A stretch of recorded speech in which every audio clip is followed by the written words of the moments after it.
Fala pessoal, tudo bem com vocês? Palmeiras vence o Fluminense e é o virtual campeão brasileiro. O Botafogo ficou fora até do G4. Calma que tem uma rodada ainda. O Corinthians e o Cruzeiro estão livres do rebaixamento. Vamos falar dessa tabela, do título do Palmeiras? Por que o torcedor não comemora ainda? Chega mais, eu sou o Chico Garcia, inscreva-se no canal e vamos juntos!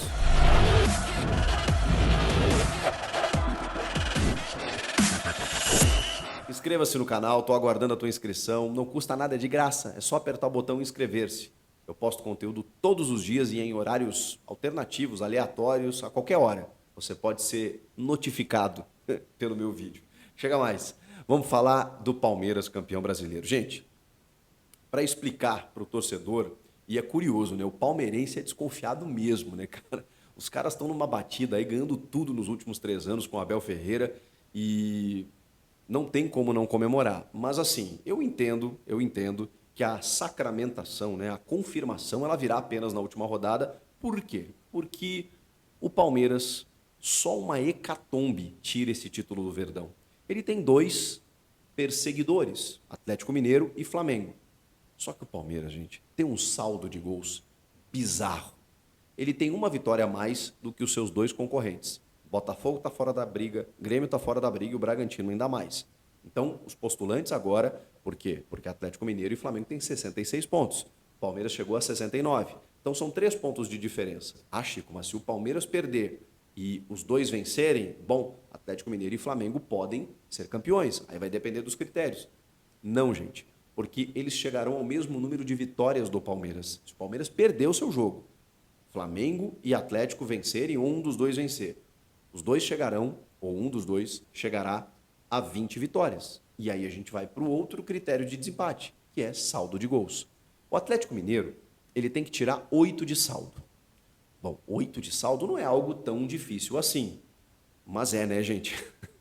Porque não significa que o Atlético tenha que vencer o seu jogo por 8-0. Ele tem que tirar esse saldo do Palmeiras. Então vamos imaginar o Palmeiras perdendo por 4-0 para o Cruzeiro, em Belo Horizonte. Eu não acho provável, mas vamos lá. Mas ainda assim, o Atlético tem que vencer por 5-0 o Bahia fora de casa. Acho que o Atlético venceu o Bahia fora de casa? Possível. O Cruzeiro venceu o Palmeiras? Não é a tendência, mas ok. A questão é 8 de saldo. Ou seja, tem que fazer um a mais, né? Então são 9. Porque se mantiver o saldo ali, aí tem que ver os outros critérios, mas enfim, cara, é uma diferença muito grande. O Flamengo, ele tem que tirar 16 de saldo. Aí paramos, né? O Flamengo já tira da briga. Então o Atlético Mineiro é o time que poderia buscar no saldo, mas vamos lá, que é improvável. E aí tem muito torcedor lembrando que esse saldo aqui, essa diferença de saldo, ela se dá muito com 2 jogos que o Palmeiras teve contra o São Paulo. Um 5-0 no Allianz e um 2-0 no Morumbi. 7 gols e não sofreu nenhum, o Palmeiras fez contra o São Paulo. O São Paulo que tirou o Palmeiras da Copa do Brasil, por exemplo, pois é, mas no Campeonato Brasileiro o Palmeiras devolveu com troco, com juros, correção monetária, e é exatamente esse saldo maravilhoso construído não só nessas vitórias, né? É porque o torcedor fica lembrando que aquele 5-0 especialmente, né? Porque não é um resultado que acontece toda hora, num clássico entre Palmeiras e São Paulo. Um 2-0, um 3-0 até, vá lá, né? Foi 5, mais 2 na casa do São Paulo. E com isso, o Palmeiras está com esse saldo, essa gordura, essa vantagem que faz com que, mesmo que ele perca o seu jogo, ele ainda assim será o campeão. Então, torcedor do Palmeiras, pode comemorar, porque, assim, é quase impossível que o Palmeiras não seja o campeão brasileiro. Mas vamos lá. O Palmeiras venceu o Fluminense, que para muitos, né, até pela escalação que o Fernando Diniz colocou em campo, né, botando o menino Justin na lateral direita, o Alexander no meio, o Thiago Santos, o Diogo Barbosa, preservou legal, né? Muito por conta do gramado sintético, muito por conta do Mundial, enfim, não era para beneficiar o Flamengo, até porque vocês estão vendo que não adiantou nada. E olha que no jogo o Fluminense criou algumas oportunidades, o John Kennedy teve algumas chances, que é um jogador que é reserva, mas pô, fez o gol do título da Libertadores. O Everton fez uma baita defesa, depois ele tentou uma bola por cima. Enfim, o Fluminense teve as suas chegadinhas, mas a verdade é que o Palmeiras venceu e poderia ter vencido por mais. O Palmeiras teve 2 gols anulados. Um deles, discutível. O primeiro, que é o do Breno Lopes, com uma jogada do Endrick maravilhosa pelo lado direito, deixando o David Braz sentado no chão, ele realmente toca com a bola na mão. E aí, para as pessoas entenderem, né, não é nem aquele lance em que, enfim, a FIFA tinha definido uma regra 2 anos antes, né, de que se batesse na mão de um companheiro que servisse o atacante, o gol teria que ser anulado. Essa regra mudou, é apenas o atacante agora. Mas aí você tem que interpretar se na origem esse lance ele é acidental ou não. E o Endrick meio que carrega a bola com a palma da mão ali, né? E por isso a jogada foi invalidada, corretamente na minha opinião. Depois tem uma arrancada espetacular do Zé Rafael, passe para o Breno Lopes, hein?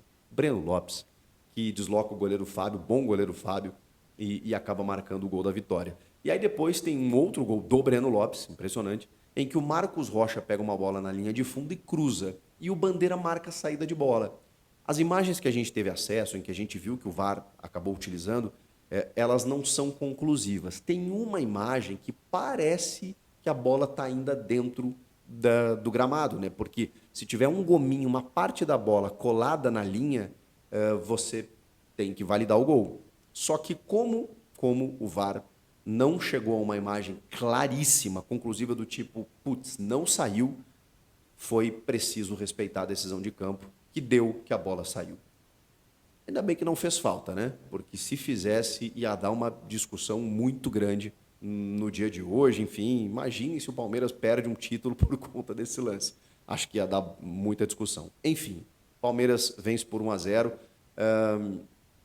E o Fluminense até tentou alguma coisa, mas depois disso só deu o Palmeiras. O Palmeiras foi soberano assim, até o final e poderia ter feito mais do que 1-0.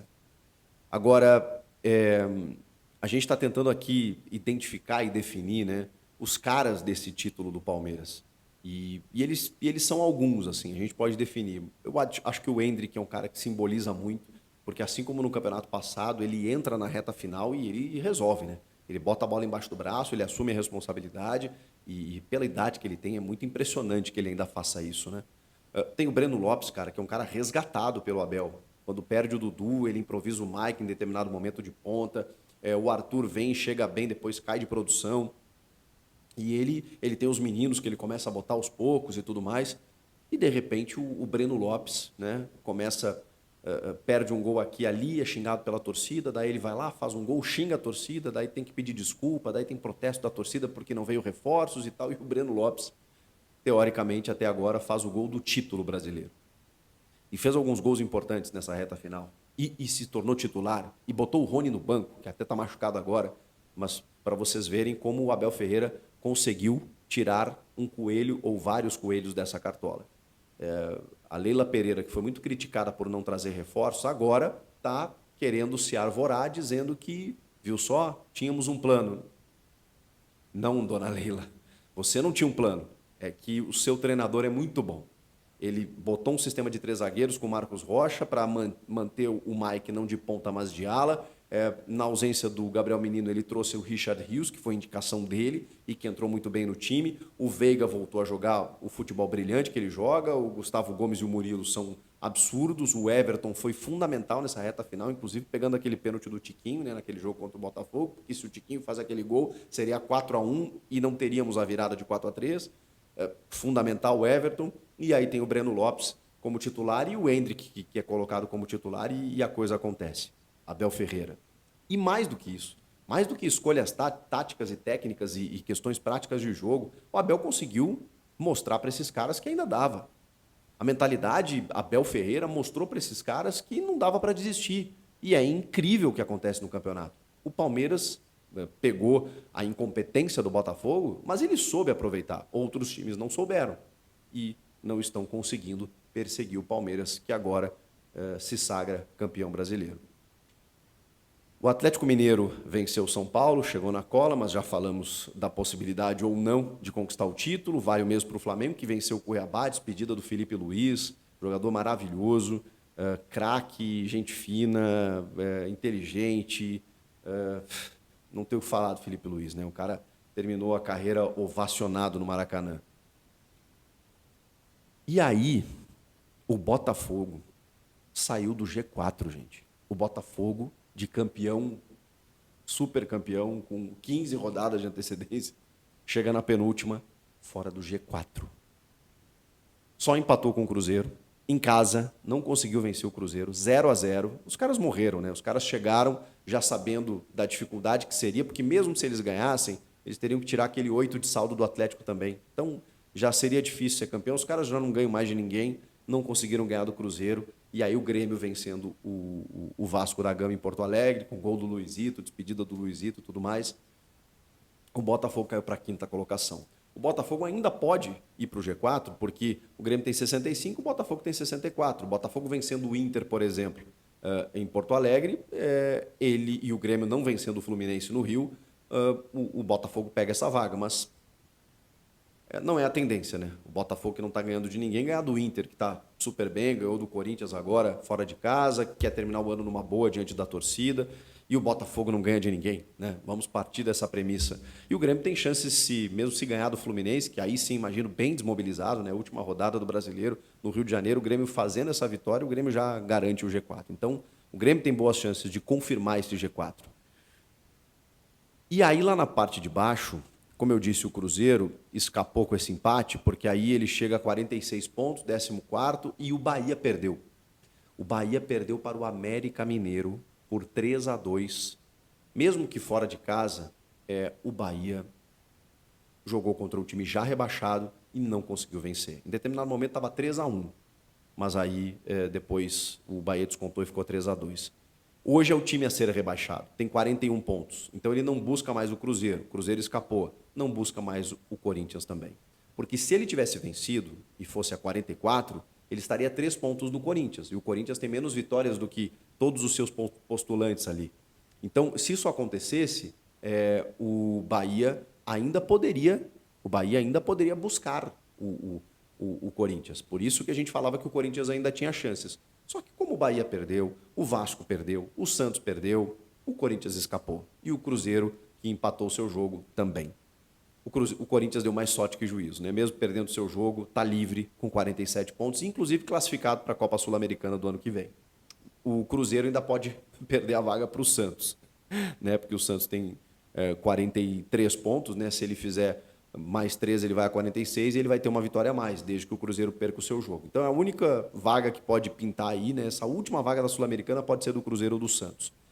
E o Vasco e o Santos ainda correm riscos, porque se o Bahia vencer o seu jogo, e o seu último jogo é contra o Atlético Mineiro, em casa, mas é contra o Atlético Mineiro, o Vasco e o Santos, o Vasco especialmente, né?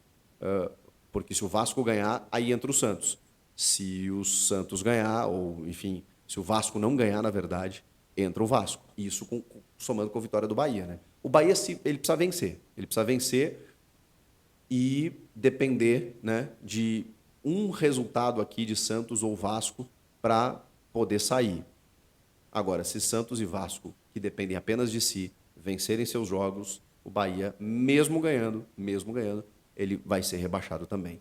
É o maior candidato nesse momento à última vaga, mas Santos e Vasco precisam, para não ter dúvidas, vencerem os seus jogos. Se isso vai acontecer, eu já não sei dizer.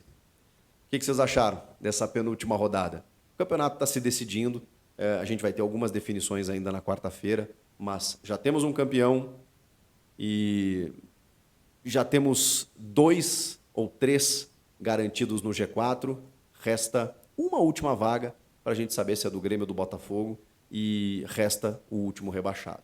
O restante a gente mais ou menos já tem. O que vocês acharam? Comentem aqui, inscreva-se no canal, eu volto na próxima. Tchau!